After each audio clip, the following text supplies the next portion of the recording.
Good morning po mga kayakap. Ako po si Renz Alder ng Kalampitos TV. Member ng Kalingap team sa Naga chapter. Ngayon po ay nagpadala si Kuya Bal ng ng 10,000 pesos.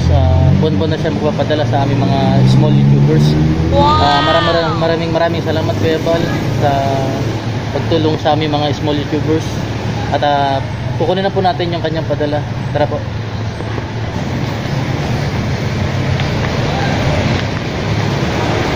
Guys, nandito na tayo kay ate, magagamit ko ng branch.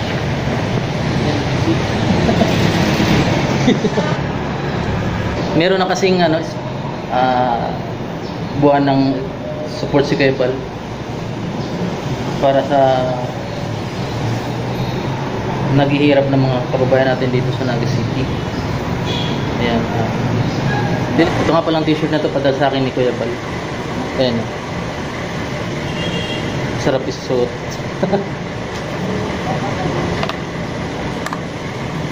Ang date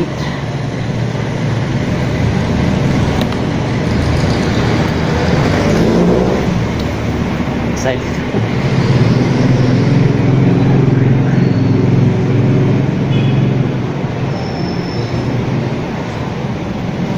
Di up siya ate?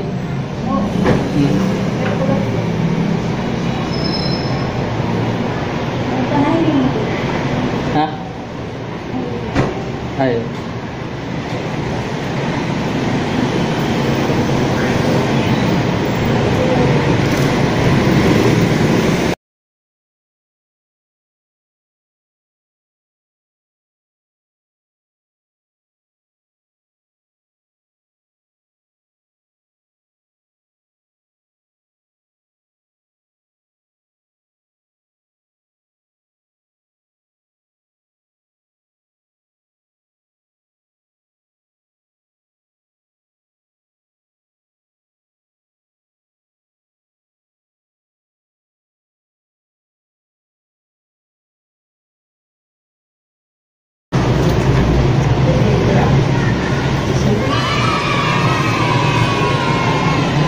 Kasi hindi ko na rin yung number niya. Wala.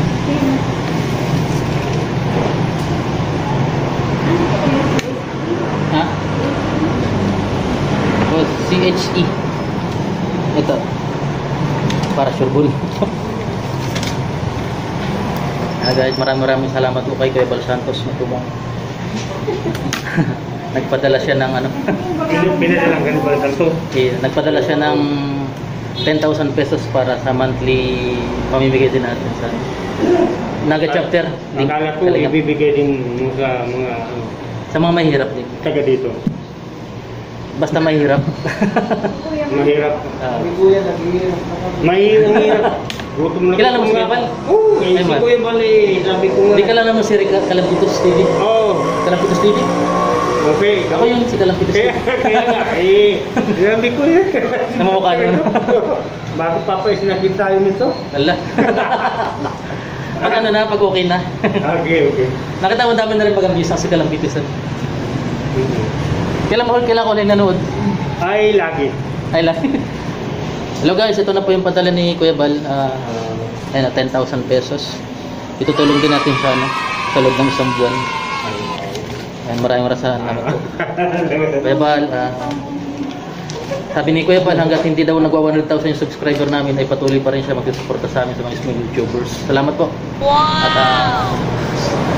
papawi po ako sa pag ako yun naman ay kumita na siklig para sa ating mga mayroon na kababayan. Salamat po. Salamat.